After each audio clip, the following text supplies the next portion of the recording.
जय हिंद स्टूडेंट्स, कैसे हैं आप सब। उम्मीद करते हैं आप बहुत अच्छे होंगे। चलिए आज हम लोग कोशिका के पार्ट नंबर 2 में बात करेंगे आपके साथ, है ना। पिछले क्लास में पिछले टॉपिक में हम आपको कोशिका के पार्ट 1 में हम आपको कोशिका का परिचय बता रहे थे कि कोशिका का क्या परिचय होता है ना। क्या क्या है कोशिका, क्या क्या चीज से बनी है, मतलब उसके बारे में आपको समझा रहे थे। चलिए आज हम लोग पार्ट नंबर 2 में बात करेंगे, है ना, कोशिका के अंगों के बारे में बात करेंगे, यानी कोशिकांग के बारे में, है ना। कोशिका के अंगों को क्या कहते हैं? कोशिकांग। ठीक है, सबसे पहले कोशिकांग है ना जो हम लोग बात करने वाले हैं वो कौन है हमारा? वो है हमारा कोशिका झिल्ली। वो कौन है? कोशिका झिल्ली। इसको इंग्लिश में मेम्ब्रेन कहते हैं। क्या कहते हैं? सेल मेम्ब्रेन, है ना। क्या कहते हैं? सेल मेम्ब्रेन यानी मेम्ब्रेन। इसका दूसरा नाम प्लाज्मा झिल्ली होता है। क्या होता है? प्लाज्मा झिल्ली, है ना। कोशिका झिल्ली, कोशिका के अंदर पाए जाने वाले अंगों को कोशिकांग कहा जाता है ना, है ना। इंग्लिश में इसको मेम्ब्रेन कहते हैं, दूसरा नाम इसका प्लाज्मा झिल्ली होता है ना। चलिए इसके बारे में हम लोग समझते हैं कि कोशिका के अंदर क्या क्या चीज पाई जाती है। सबसे पहले याद रखना है ना, कोशिका झिल्ली जो है ये दोनों में पाई जाती है। पादप में भी पाई जाती है और जंतु में पाई जाती है ना।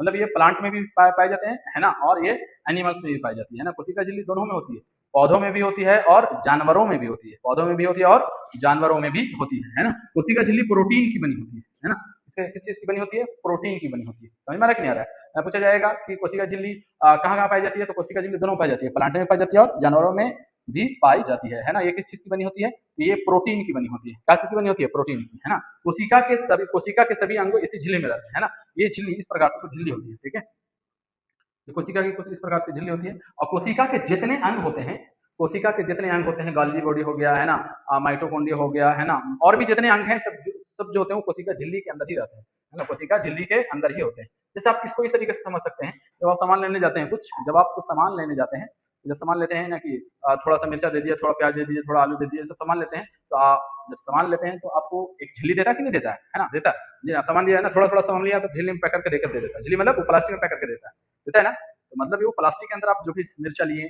लहसुन लिए, प्याज लिए, सब तो प्लास्टिक के अंदर गया। तो जो प्लास्टिक है वही उसी को हम लोग क्या कहते हैं? झिल्ली। तो उसी के अंदर वो सब कुछ है, सामान तो उसी के अंदर है। तो कोशिका के झिल्ली के अंदर ही कोशिकांग के अंग, जितने कोशिकांग जो होते हैं, कोशिका के अंग जो होते हैं, इसी झिल्ली के अंदर होते हैं। समझ में आ रहा है कि नहीं आ रहा है? इसी झिल्ली के अंतर्गत होते हैं, है ना, अंदर में आते हैं, है ना। इसको इंग्लिश में मेम्ब्रेन कहा जाता है। इसका दूसरा नाम क्या होता है? प्लाज्मा झिल्ली होता है ना। ये प्रोटीन की बनी होती है। याद रखना है कि ये पादप और जंतु। चलिए अब ध्यान दीजिए आप, है ना। ध्यान दीजिए आप कि अगर आप कोई सामान लेने जाते हैं, अगर कोई सामान लेने जाते हैं, मान लीजिए कि आलू लेने गए, तो आलू लेने गए तो एक झिल्ली में दे दिया, है ना। 30 रुपये का आलू लिया, झिल्ली में दे दिया। प्याज लिए, झिल्ली में दे दिया, है ना। मिर्चा लिए, झिल्ली में दे दिया।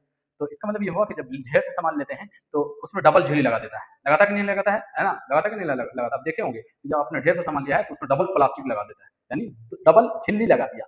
तो इसी प्रकार से उस डबल झिल्ली को जो हम लोग कहते हैं, दोहरी झिल्ली को जो कहते हैं, उसको क्या कहा जाता है? कोशिका भित्ति। क्या कहते हैं हम लोग? कोशिका भित्ति कहते हैं, है ना।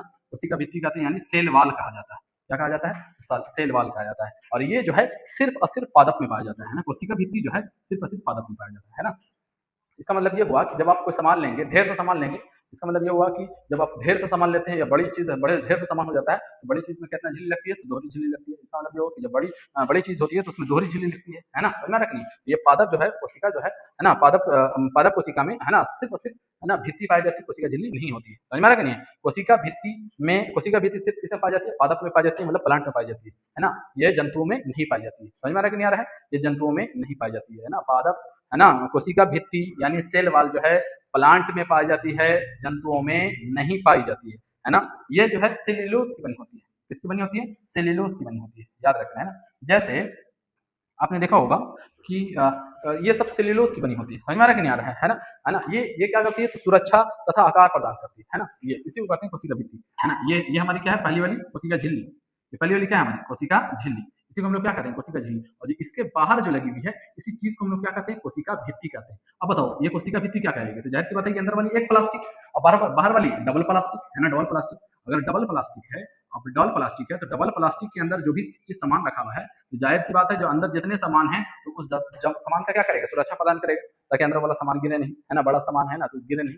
तो कोशिका भित्ति जो होती है सुरक्षा प्रदान करती है और आकार प्रदान करती है ना। और कोशिका भित्ति किस चीज की बनी होती है? सेल्यूलोज की बनी होती है ना। देखिए हम लोग जो है अपनी कोशिका की भित्ति की जो सुरक्षा करते हैं, है ना, अपने कपड़ों के माध्यम से कर लेते हैं ना। अपनी जो कोशिका भित्ति की हम लोग सुरक्षा करते हैं वो किसकी मदद से कर लेते हैं? कपड़ों की मदद से कर लेते हैं। जानवर अपनी सुरक्षा, कोशिका भित्ति की सुरक्षा कैसे कर लेते हैं? तो अपने ये रोवे से कर लेते हैं ना, अपने बाल से कर लेते हैं ना। तो प्लांट किसे करते हैं? तो पौधे जो है अपने अपने कोशिका झिल्ली की जो सुरक्षा करते हैं वो कोशिका से करते हैं, कोशिका भित्ति से करते हैं। किससे करते हैं? कोशिका भित्ति से, है ना? समझ में आ रहा है कि नहीं आ रहा है?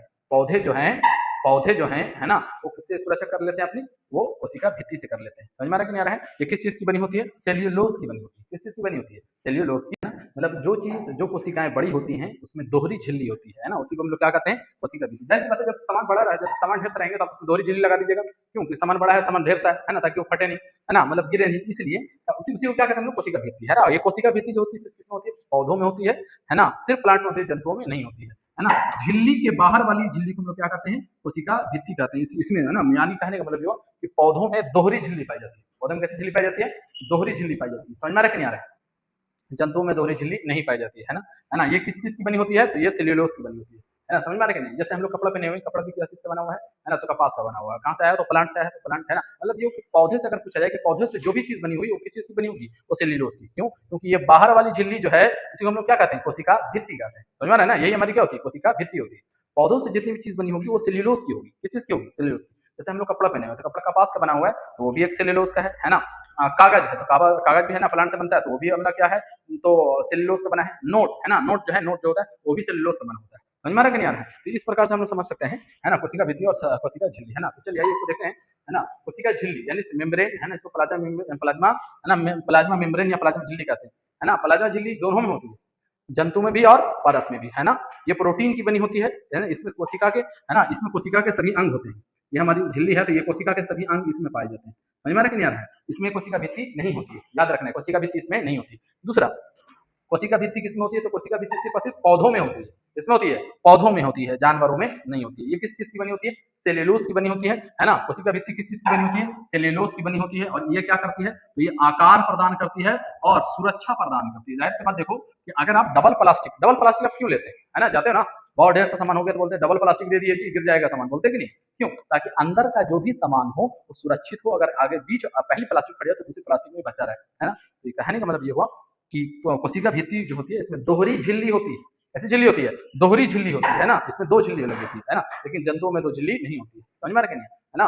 इस प्रकार से, है ना, जैसे हम लोग जो है अपनी कोशिका भित्ति की कोशिका झिल्ली की सुरक्षा कैसे करते हैं? तो कपड़ा से, है ना। जानवर किसे करते हैं? तो चमड़ा से यानी बाल से कर लेते हैं, है ना। और प्लांट किसे कर लेते हैं? तो प्लांट के अंदर जो प्लांट के बाहर जो बाहर वाली भित्ति पाई जाती है कोशिका भित्ति, उसे कर लेते हैं। समझ में आ रहा है कि नहीं? चलिए आगे वाली टॉपिक को हम लोग, आगे कोशिकाएं जो है हमारी कौन है? माइटोकॉन्ड्रिया। क्या है? माइटोकॉन्ड्रिया। इसे हिंदी में सूत्रकनिका कहते हैं। क्या कहते हैं? माइटोकॉन्ड्रिया को हिंदी में क्या कहते हैं? सूत्रकनिका। इसकी खोज अल्टमैन ने की थी। इसकी खोज किसने की थी? अल्टमैन ने की थी, है ना। इसको हिंदी में सूत्रकनिका कहते हैं, है ना। इसकी खोज किसने की थी? तो अल्टमैन ने की थी, है। चलिए इसको समझते हैं, होता क्या है? ये हम इसको समझते हैं। चलो, सबसे पहले जैसे हम लोग सांस लेते हैं, श्वसन के दौरान जैसे हम लोग सांस लेते हैं, तो हमारे लंग से, हमारे फेफड़ों से हीमोग्लोबिन क्या करती है? उस ऑक्सीजन को शरीर की हर एक कोशिकाओं तक लेकर पहुंचा देती है ना। तो कहाँ पहुंचाती है? जैसे ही हम लोग सांस लेते हैं तो वो ऑक्सीजन को हीमोग्लोबिन जो है कौन? हीमोग्लोबिन, है ना, से हीमोग्लोबिन में से क्या करती है? ऑक्सीजन हीमोग्लोबिन क्या करती है? ऑक्सीजन को उठाकर कहाँ? शरीर की हर एक कोशिकाओं तक लेकर पहुंचा देती है। और शरीर की हर एक कोशिकाओं में कहाँ लेकर पहुंचाती है? तो माइटोकॉन्ड्रिया में लेकर छोड़ती है ना। तो जैसे ही हम लोग सांस लेते हैं तो हेमोग्लोबिन जो है ना, ऑक्सीजन को उठाकर शरीर की हर एक कोशिकाओं में पहुंचा देती है। और शरीर की हर एक कोशिकाओं में कहाँ लेकर छोड़ती है? तो माइटोकॉन्ड्रिया में लेकर छोड़ देती है। माइटोकॉन्ड्रिया में एक साइकिल चलती है ना, जिसकी खोज क्रेब्स नामक वैज्ञानिक ने किया था। किसने किया था? क्रेब्स, है ना, क्रेब्स वैज्ञानिक ने, है ना। किसने किया था? क्रेब्स वैज्ञानिक ने। जिसको हम लोग क्या कहते हैं, है ना, जिसको क्या कहा जाता है? क्रेब्स चक्र। इसको क्या कहते हैं? Krebs cycle. क्या कहते हैं? क्रेब्स साइकिल यानी क्रेब्स चक्र कहते हैं। ठीक है। वहां पर माइटोकॉन्ड्रिया में एक साइकिल चलती है जिसकी खोज क्रेब्स नामक वैज्ञानिक ने की थी, जिसको हम लोग क्रेब्स चक्र कहते हैं, यानी क्रेब्स साइकिल कहते हैं। ठीक है। क्रेब्स चक्र के फलस्वरूप, है ना, क्रेब्स चक्र के फलस्वरूप क्या होता है? जैसे क्रेब्स चक्र चलते हैं तो वहां पर एटीपी का निर्माण होता है। किसका निर्माण होता है? एटीपी, है ना, एटीपी का निर्माण होता है। और वहां पर 38 एटीपी मिलकर, है ना, कितने एटीपी मिलकर, है ना, श्वसन के दौरान क्रेब्स चक्र का निर्माण, है ना, चलता है। वहां पर कितने एटीपी का निर्माण होता है? 38 एटीपी का। 38 एटीपी मिलकर ग्लूकोज का निर्माण करते हैं। किसका निर्माण करते हैं? ग्लूकोज का निर्माण करते हैं। और ग्लूकोज के माध्यम ही से हमारे शरीर में क्या मिलता है ना, ऊर्जा भी मिलती है और पावर भी पैदा होता है ना। तो कुछ इस प्रकार से माइटोकॉन्ड्रिया में कुछ काम होते हैं। समझ में आ रहा है कि नहीं आ रहा? वन सेकंड इसको समझेंगे कि इसकी खोज किसने की थी? तो अल्टमैन ने की थी। इसको हिंदी में सूत्रकनिका कहते हैं। ये होता क्या है, कैसे है? जब हम लोग सांस लेते हैं तो ऑक्सीजन को हेमोग्लोबिन हमारे शरीर के हर एक कोशिकाओं में लेकर छोड़ देता है ना। कोशिकाओं में कहाँ लेकर छोड़ता है? तो माइटोकॉन्ड्रिया में एक साइकिल चलती है जिसको हम लोग, इसकी खोज है ना। क्रेब्स नामक वैज्ञानिक ने की थी, इसको क्रेब्स चक्र कहते हैं। क्रेब्स चक्र जैसे ही चलता है तो वहां पर एटीपी का निर्माण होता है। एटीपी का कितने एटीपी का निर्माण होता है, तो 38 एटीपी का निर्माण होता है। 38 एटीपी मिलकर ग्लूकोज का निर्माण करते हैं। किसका निर्माण करते हैं, ग्लूकोज का निर्माण करते हैं, है ना। 38 एटीपी मिलकर किसका निर्माण करते हैं, ग्लूकोज। और यही ग्लूकोज हमारे शरीर में क्या मिलता है, ऊर्जा। इसलिए माइटोकॉन्ड्रिया का, है ना, माइटोकॉन्ड्रिया को power house of the cell कहा जाता है। इसलिए माइटोकॉन्ड्रिया को गृह शक्ति गृह कहा जाता है ना। इसलिए माइटोकॉन्ड्रिया को ऊर्जा गृह कहा जाता है, power house of the cell, है ना, कहा जाता है किसको, तो माइटोकॉन्ड्रिया को। ऊर्जा गृह किसको कहा जाता है, माइटोकॉन्ड्रिया को, है ना। शक्ति गृह किसको कहा जाता है, माइटोकॉन्ड्रिया को, है ना। इस प्रकार से कुछ काम हमारे होता है ना। माइटोकॉन्ड्रिया की आंतरिक दीवार जो होती है ना, माइटोकॉन्ड्रिया की जो आंतरिक दीवार होती है, याद रखना है, माइटोकॉन्ड्रिया की जो आंतरिक दीवार होती है उसको क्रिस्टी कहते हैं। क्या कहते हैं, क्रिस्टी, है ना। कई बार क्वेश्चन पूछा है, बताइए माइटोकॉन्ड्रिया की आंतरिक दीवारों को क्या कहा जाता है, तो माइटोकॉन्ड्रिया की आंतरिक दीवार को क्रिस्टी कहते हैं। क्या कहते हैं, क्रिस्टी कहते हैं।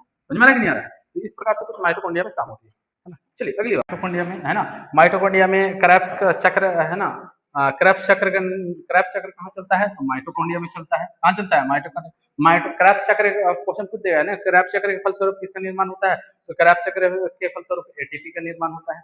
पावर हाउस किसे कहा जाता है, power house of the cell किसे कहा जाता है, माइटोकॉन्ड्रिया को कहा जाता है। ऊर्जा गृह किसे कहा जाता है, तो माइटोकॉन्ड्रिया को कहा जाता है। शक्ति गृह किसे कहा जाता है, तो माइटोकॉन्ड्रिया को कहा जाता है ना।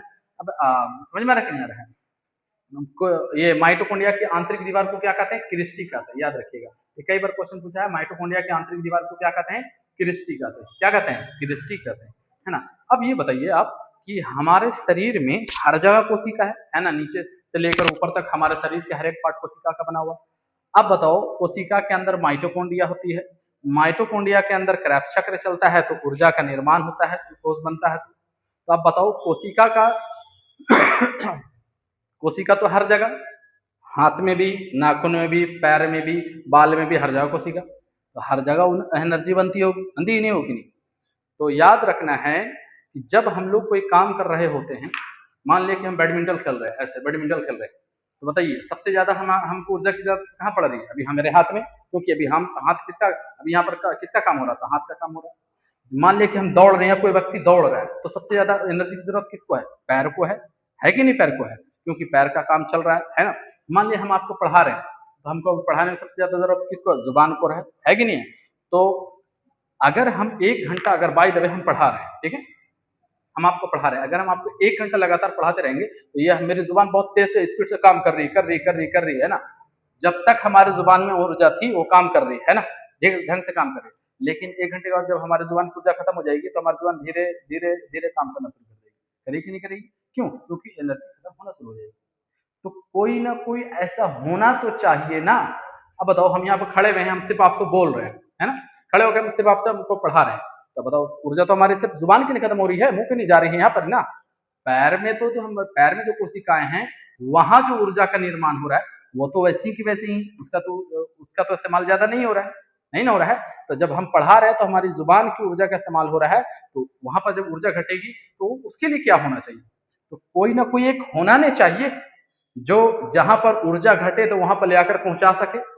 होना चाहिए कि नहीं होना चाहिए, है ना। जैसे सपोज दैट यहाँ पर हम खड़े हुए हैं, तो पैर में तो बहुत, पैर में का तो अंग, पैर तो बहुत बड़ा अंग है ना, पार्ट है ना। तो इसमें तो सबसे ज्यादा कोशिका होगी, सबसे ज्यादा कोशिका होगी, तो सबसे ज्यादा एनर्जी भी होगी, है ना। तो जुबान में जब हम बोल रहे हैं, तो हमारे जुबान की जब एनर्जी खत्म हो जाएगी, तो उसको कोई ना कोई पार्ट ऐसा होना चाहिए ना कि उसको वहां ऊर्जा ले आकर पहुंचाए। तो उसके लिए जो होते हैं वो होते हैं गाल्जी ऑपरेटर्स। कौन होते हैं, गाल्जी ऑपरेटर्स। याद रखना, गाल्जी ऑपरेटर्स, है ना। इसकी खोज कैमिलो गाल्जी ने किया। इसकी खोज किसने किया था, कैमिलो गाल्जी ने। ये क्या करते हैं कि शरीर के जिस पार्ट में एनर्जी की जरूरत होती है, वो वहां से उठाते हैं, ले आकर वहां पहुंचा देते हैं, है ना। वहां से उठाते हैं, वहां ले आकर पहुंचा देते हैं। जैसे हम बोल रहे हैं, तो हमारी जुबान चल रही है ना।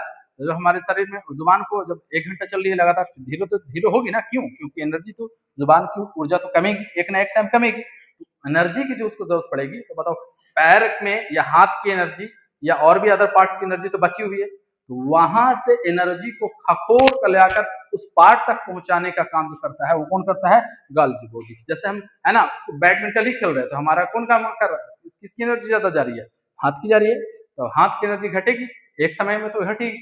अब हाथ की एनर्जी घटेगी, तो वहां को एनर्जी पहुंचाने का काम कौन करेगा, दूसरे पार्ट से खखोर के ले हाथ में लो, है ना, हाथ में लेकर छोड़ दी, वो कौन काम करता है? तो गाल है ना, गाल्जी बॉडी यानी गाल्जी ऑपरेटर्स करते हैं, है ना। तो समझ में आ रहा है कि नहीं आ रहा है? वो एक जगह से है ना, मान ली कहीं पर इसका कार्ब है ना, ये ऊर्जा की कमी हो गई तो वहां से उठाया, जहां ऊर्जा की जरूरत ज्यादा जरूरत वहां पहुंचा दिया, जहां प्रोटीन को उठाया, जहां प्रोटीन की ज्यादा जरूरत है वहां प्रोटीन को लेकर पहुंचा दिया, है ना, जहां प्रोटीन है ना, जहां पर ऊर्जा की ज्यादा जरूरत है वहां लेकर ऊर्जा को पहुंचा दिया, है ना। तो ये जो काम है यानी ऊर्जा के परिवहन का जो काम करता है, ऊर्जा का परिवहन करने का काम कौन करता है? गाल्जी बॉडी करता है। कौन करता है? गाल्जी बॉडी करता है। ऊर्जा के परिवहन का काम कौन करता है? गाल्जी बॉडी, है ना। शरीर के किसी पार्ट में जब ऊर्जा कम जाती है तो उसको उस पार्ट दूसरे पार्ट से उठा के उस पार्ट तक पहुंचाने का काम जो करता है वो कौन करता है? गाल्जी बॉडी करती है ना। इसकी खोज किसने की थी? तो कैमिलो गाल्जी ने की थी। इसकी खोज किसने की थी? कैमिलो गाल्जी ने की थी। इसका काम क्या होता है? ऊर्जा परिवहन का। इसका काम क्या होता है? ऊर्जा परिवहन का काम होता है। समझ में आ रहा है कि नहीं आ रहा है? तो इस प्रकार